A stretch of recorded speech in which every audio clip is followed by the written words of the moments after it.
This is the Lone Crater YouTube. We hope this video helps. You'll start by confirming connectivity and account alignment.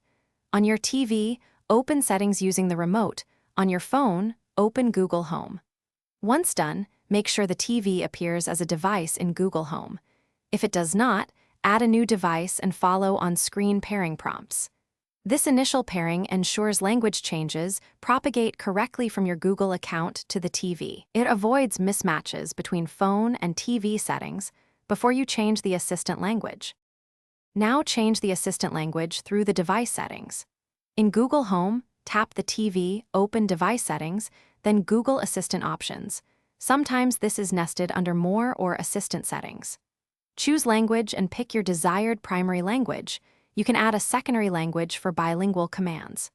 Make sure to confirm the selection. Some TVs apply immediately, others require you to restart the assistant or the TV. This step updates voice recognition and responses for the TV's. Finish by restarting the TV or force stopping the Google app so the new language loads. Then test with basic commands like Open YouTube in the new language to verify recognition and responses.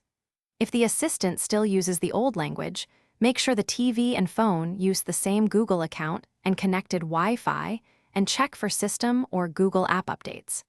If problems persist, remove and add the TV in Google Home to reset the device link and try again. Thanks for watching. Consider subscribing if we helped you.